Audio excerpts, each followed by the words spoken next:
যাদের অমর আশীর্বাদে আমি আপনাদের মাঝে আসতে পেরেছি তাহারা হলেন আমার মাতা পিতা। তার চরণেও জানাই আমি শতকোটি প্রণাম।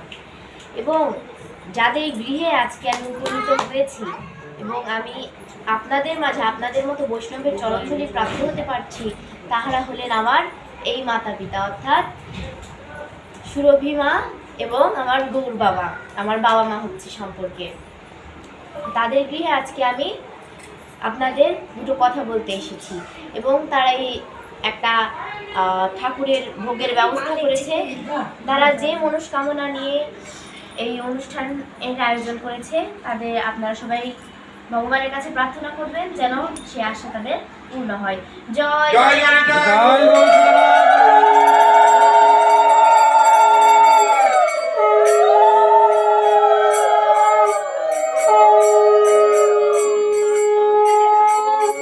সিঁড়ির গেটটা খুলে দাও, ভক্তবৃন্দ আসলে অমিন্দা নামায় দিও।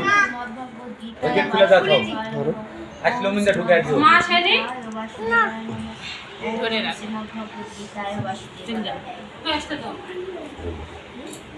আমি প্রথম অধ্যায়ের প্রথম নাম্বার শ্লোক আপনাদের মাঝে পাঠ করছি। ধর্মক্ষেত্রে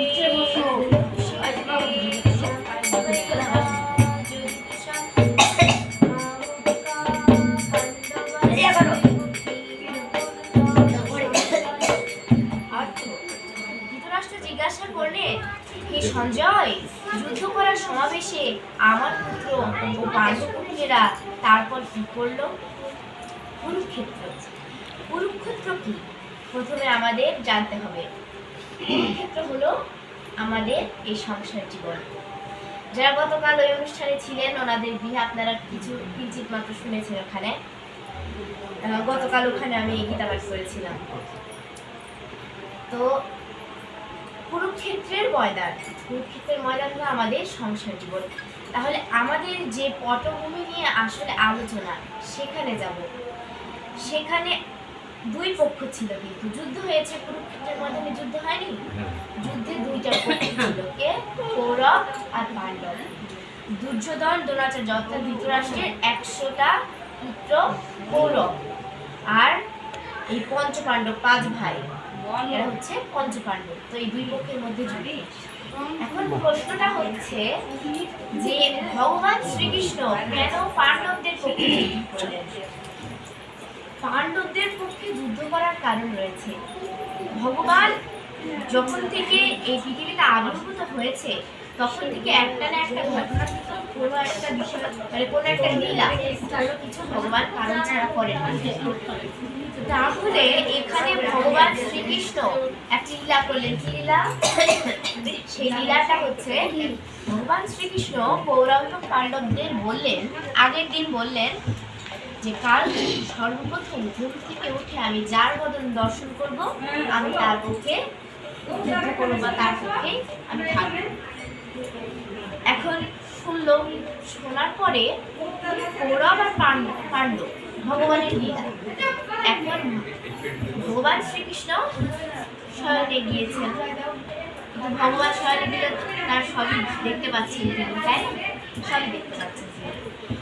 তো যখন শয়নে আছেন, দুর্যোধন এসেছে, কৌরবদের পক্ষ থেকে এসেছে দুর্যোধন, আর পাণ্ডবদের পক্ষ থেকে আসছে কি? অর্জুন। তো যখন দুর্যোধন এসেছে, তখন দেখে শ্রীকৃষ্ণ শুয়ে আছে, আর আসনটা রাখা ছিল পায়ের কাছে। তখন দুর্যোধন বলছে, আমি তো রাজা, আমি কি কারো চরণের নিচে বসতে পারি? কৃষ্ণ তো কোন সাধারণ একজন ব্যক্তি, আমি তার পায়ের নিচে কেন বসবো? আমার মান সম্মান ক্ষুণ্ণ হবে, আমার মান সম্মান চলে যাবে। অহংকার পতনের মূল। তো দুর্যোধন কি করলো? অহংকার করলো। অহংকার করে করলো কি? একটা আসন আনালো, মানে চেয়ার আনালো। আনানোর পরে মাথার কাছে উনি বসলেন, ঘুম থেকে উঠবে আর আমাকে দেখবে। এখন শয়নে আছে, যখন দেখলো অর্জুন এসে যে মাথার উপরে চেয়ার নিয়ে দুর্যোধন বসে আছে, তখন বলল, বাহ, আমার তো ভালোই হলো, প্রভুর চরণ পাওয়া হলো, চরণের আসনটা ফাঁকা আছে, মাথার উপরে যে দুর্যোধন বসেছে।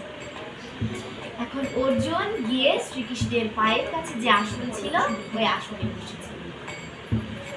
শ্রীকৃষ্ণ তখন ঘুম থেকে উঠেছে।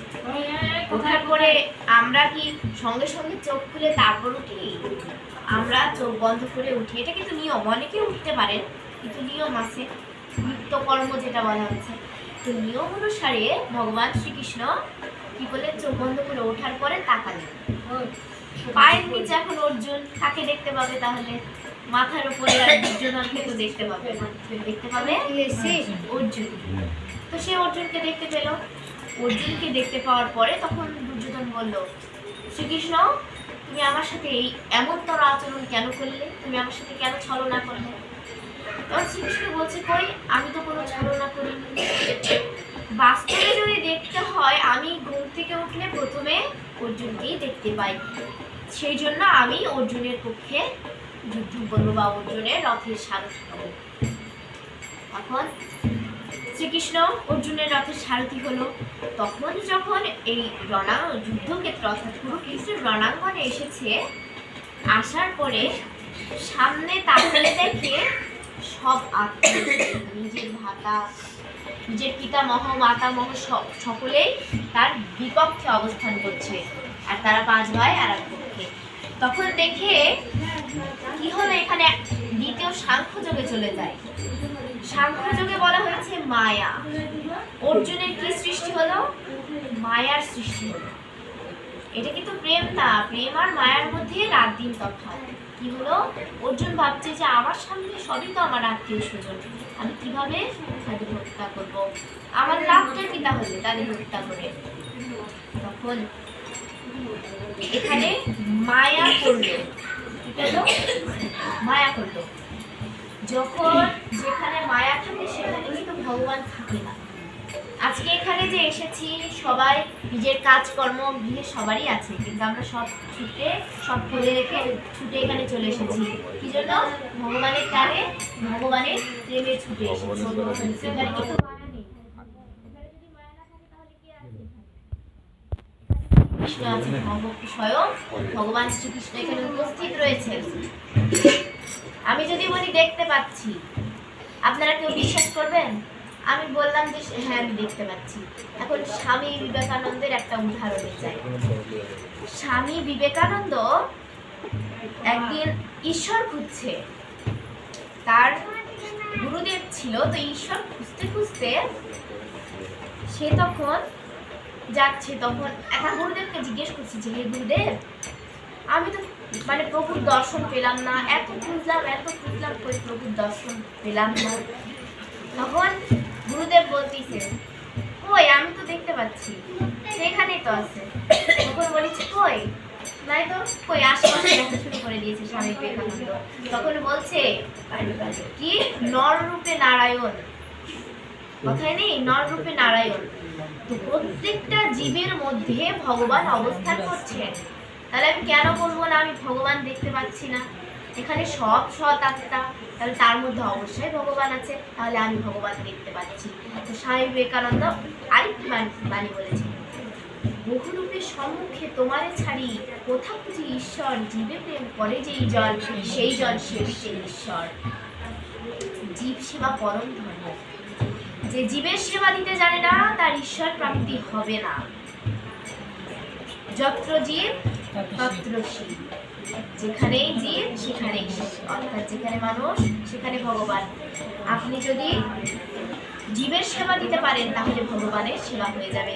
আবার অর্থে ফিরে যায় মায়া। জয় জয় রাধা।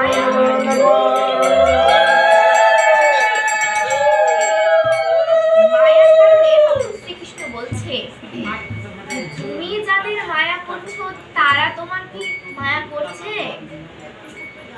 তুমি যখন বনে গিয়েছিলে তখন তোমাকে মারার জন্য তারা বন্দি করছিল, আর তুমি কি না তাদেরই মায়া করছো?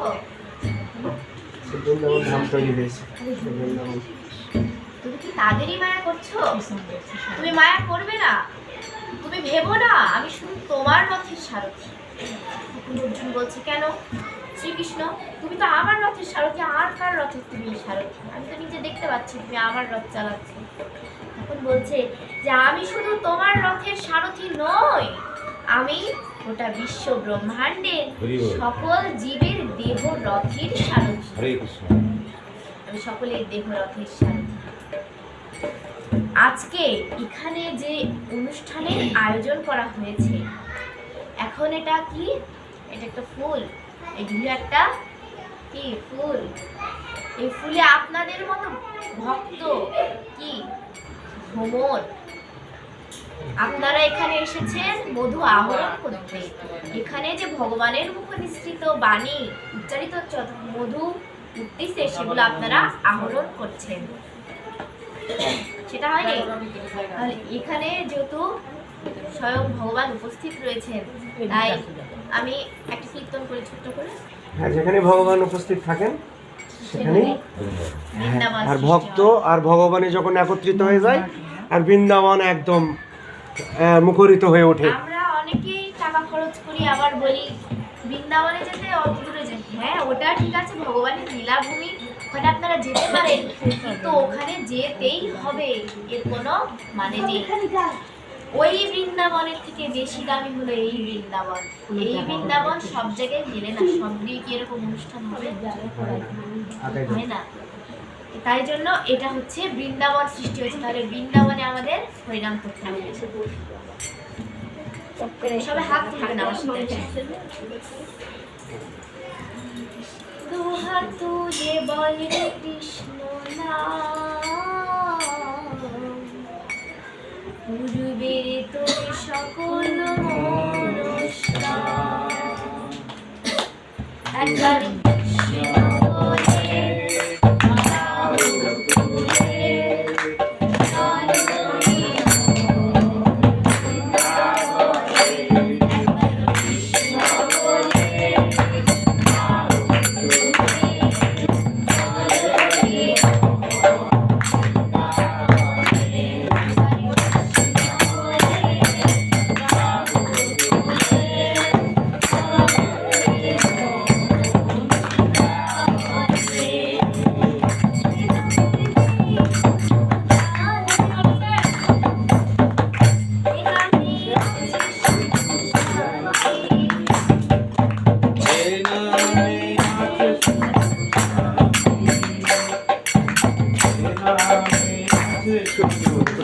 সবাই বলেন, সবাই বলেন, বলতে অসুবিধা হচ্ছে হরে ঠাকুরের কথা।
এই মানব জন্ম। এই মানব জন্মে আমরা ভগবানকে বলে এসেছিলাম, ভগবান তুমি যে আমাকে মানব জন্ম দিচ্ছ, এই জন্মে যে আমি শুধু তোমারই নাম করবো, তোমারই গুণগান করবো। আমাদের জন্ম কয়টি? আমাদের 84 লক্ষ জনই ভ্রমণ করে এই মানব জন্মে আসতে হয়। সেই জন্মগুলো কি কি? 20 লক্ষবার গাছ, আমাদের 20 লক্ষবার গাছ হতে হবে। এই গাছ রূপে জন্মগ্রহণ করতে করতে যখন আপনি জন্মগ্রহণ করবে, তখন আপনি বৃক্ষকুল থেকে মুক্তি লাভ করবেন। তারপর 9 লক্ষবার জলে জন্ম। জলে জন্ম হতে হতে আপনার যখন জন্ম হবে, তখন আপনার এই জলযন্ত্র থেকে আপনি মুক্তি লাভ করবেন। তারপর আসি 11 লক্ষবার 11 লক্ষবার কীটছুপের শেষ জন্ম হবে বিছা। পদ্মাগুলো হেঁটে যায় বিছা গেটটা পোকা কি খুলে আপনারা ভিতরে জানেন? ঢুকে দাও। হ্যাঁ কারো জানেন? ঘরের মধ্যে ঢুকে দাও। এটা হচ্ছে মা কালীর পাখা। অনেকে বলতে পারেন যে তাহলে শিয়াল থাকে মা কালীর পাশে, শিয়াল তাহলে কি? শিয়ালটা হচ্ছে শ্মশান কালী আর অন্যান্য যতখানি আছে সবার পায়ে কিন্তু বিছা বান পায়।